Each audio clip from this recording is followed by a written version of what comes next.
के फोन लेना चाहिए या नहीं लेना चाहिए। इंटरनेट और न्यूज में मोटरोला के ब्लास्ट केसेस सामने आए हैं और साथ ही में इनके अपडेट भी काफी स्लो होते हैं। लोग कंप्लीटली कंफ्यूज हो गए हैं। की वीडियो में मैं ना किसी ब्रांड को बदनाम करूंगा और ना बिना बात के डर फैलाऊंगा। बस सीधी और हॉनेस्ट बात करेंगे।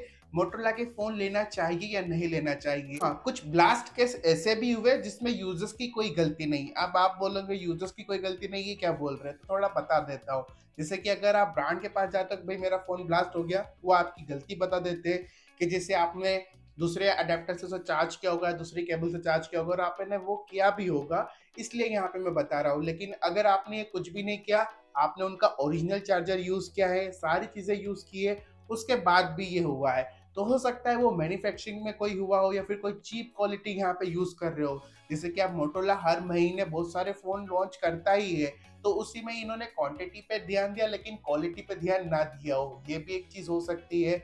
यूजर की गलती अलग होती है और ब्रांड की गलती अलग होती है। तो यहाँ पे अब बहुत सारे यूजर्स की कंप्लेन ही यही है कि यहाँ पे हमने तो भाई अच्छे से यूज किया है, ना ही कोई थर्ड पार्टी हमने चीजें यूज की, जो मोटोरोला का चार्जर होता है वही यूज किया, वही केबल से चार्ज किया, कुछ भी यहाँ पे नया एक्सपेरिमेंट हमने कुछ भी नहीं किया, तो वही चीजें करी उसके बाद हुआ है। तो यहाँ पे ब्रांड की गलती, यहाँ पे मोटोरोला को थोड़ा फोकस करना चाहिए कि क्या है, क्या गलती हो रही है, चीप क्वालिटी यूज कर रहे हो जो भी है, तो वो आपको वहां पे ध्यान देना पड़ेगा। तो ब्रांड को वहां पे ध्यान देना चाहिए, यूजर्स को अपनी तरफ से सारी चीजें रेडी रखना चाहिए कि भाई हमसे एक गलती नहीं हो, वरना ब्रांड फिर अपने ही गले पड़ेगा, वो कुछ नहीं बोलेगा। अब इसका मतलब ये भी नहीं कि सारे ही मोटोरोला के फोन खराब है या सारे ही ब्लास्ट होते, ये भी तो नहीं है। हर केस में ये नहीं होता। हालांकि बहुत सारे ऐसे भी ब्रांड थे जिनके साथ ये केस हुए हैं कि उनके फोन जो है वो ब्लास्ट होते थे, लेकिन यहाँ पे सिर्फ इकलौता यही नहीं कि जो ब्लास्ट हो रहे, पहले भी हुए। तो यहाँ पे उन चीजों को ध्यान देना चाहिए। लेकिन क्या वाकई मोटरोला के फोन खराब है? तो ऐसा भी नहीं है। लेकिन एक जो सीरियस इशू है वो है जहाँ पे ये मेजर प्रॉब्लम बन जाती है कि अपडेट स्लो होना। जिससे कि यहाँ पे आपको सिक्योरिटी पैचेस वगैरह या फिर जो भी अपडेट है आपके वो लेट आते हैं। इनके महीने 6 से 7-8 महीने यहाँ पे लेट अपडेट आपको देखने को मिलते हैं। बात यहाँ पे सिर्फ अपडेट की नहीं है या फिर नए फीचर्स की नहीं है, यहाँ पे सिक्योरिटी रीजंस भी है। तो इसलिए ये एक मेजर प्रॉब्लम है जो इनको सॉल्व करना चाहिए कि यहाँ पे आप सारी चीजें दे रहे हैं लेकिन इतना लेट अपडेट ये कंसिडर नहीं करते। बिल्कुल भी हम इसे कंसिडर नहीं करेंगे और इसको हम प्रॉब्लम को हाईलाइट करेंगे करेंगे, क्योंकि ये चीज अच्छी नहीं है। बहुत सारे एंड्रॉइड ब्रांड है जो 6 से 7 साल के अपडेट दे रहे हैं और ये भी दे रहे हैं, लेकिन वो टाइमली दे रहे हैं और ये टाइमली नहीं दे रहे हैं। चीजें आप बहुत अच्छी अच्छी देते हैं, जैसे कि यहाँ पे मोटोरोला बजट के हिसाब से और ऑफर्स वगैरह लगा के बहुत ही अच्छी अच्छी चीजें देता है, जैसे कि टेलीफोटो दे देता है, बड़ी बैटरी दे देता है, और यहाँ पे फोन की प्रोटेक्शन देखने को मिल जाती है, मिलिट्री ग्रेड सर्टिफाइड आता है, IP68 IP69 रेटिंग भी आती है।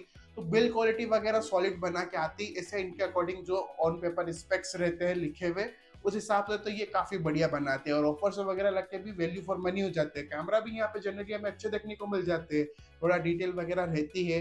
नेचुरल कलर यहाँ पे आपको देखने को मिल जाते हैं कि यहाँ पे आपको क्लीन यूआई एक्सपीरियंस देखने को मिल जाता है, यहाँ पे कोई भी ब्लोटवेयर देखने को नहीं मिलते। तो क्लीन यूआई का एक्सपीरियंस आपको करवा देता है, तो एक ये चीज अच्छी है। और इनका जो इकोसिस्टम है जो इन्हीं का इन्होंने बना रखा है, वो भी यहाँ पे काफी जबरदस्त लगती है। तो वो चीज यहाँ पे अच्छी डाल रखी इन्होंने, तो वो काफी बढ़िया लगती है। अपडेट एक यहाँ पे मेजर प्रॉब्लम बन जाता है जो कि इनको यहाँ पे सॉल्व करनी चाहिए। मेन प्रॉब्लम यहाँ पे क्या है? अपडेट्स की। और यहाँ पे कुछ लोगों की शिकायत भी है कि सर्विस सेंटर भी जाते हैं, अगर फोन में कुछ हो जाता है तो सर्विस भी इनकी घटिया देखने को मिली। अभी तक जो लोगों का एक्सपीरियंस हुआ है, किसी किसी के साथ बिहेवियर अच्छा नहीं हुआ और किसी किसी को जो सर्विस मिलना चाहिए थी वो सर्विस नहीं मिली।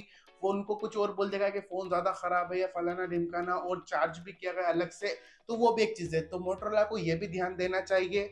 और बाकी बात रही कि आपको ये फोन अब लेना चाहिए नहीं लेना चाहिए, तो देखो सिंपल सी बात है, अगर आप अपडेट को लेट लेना चाहोगे, अगर इस बात से आपको कोई दिक्कत नहीं है, तो आप इनके साथ जा सकते हो, क्योंकि यहाँ पे जो स्पेक्स आते हैं इनके काफी जबरदस्त रहते हैं, क्वालिटी अच्छी दे देते हैं। ब्लास्ट होना ना होना वो तो अब एक खेल बन चुका है कि डिपेंड करता है मोटोरोला क्वालिटी पे ध्यान देता है या नहीं देता है। ये फीडबैक मोटोरोला को लेना चाहिए। बाकी हाँ, स्पेक्स यहाँ पे आपको अच्छे तगड़े देखने को मिल जाते हैं और हर यूजर्स के साथ भी ये प्रॉब्लम नहीं है, कुछ कुछ के साथ ही है, तो वो तो आप कह सकते हैं लक वगैरह जो भी है वो हम कह सकते हैं, या फिर उनका डिफॉल्ट जो भी वो हम बोलेंगे। बाकी यहाँ पे स्पेक्स वगैरह अच्छे आते हैं। अगर आप अपडेट छोड़ के सारी चीजें कंसिडर कर लेते हो तो आप इसके साथ जा सकते हो। बाकी आप अपडेट्स को लेके ज्यादा सिक्योर हो और ज्यादा इसमें आपका फोकस है, तो फिर आपको ये फोन अवॉइड करना चाहिए। बाकी अब आपकी क्या राय है आप कमेंट में जरूर बताना। आपके हिसाब से ये फोन आपको लेना चाहिए या नहीं लेना चाहिए, यस और नो में कमेंट में जरूर बताना, और बाकी जो भी आपके साथ घटना घटित हुई है वो भी बताना कमेंट सेक्शन में। तो फिलहाल के लिए इतना ही, मिलते हैं नेक्स्ट वीडियो में, तब तक के लिए स्टे अलर्ट।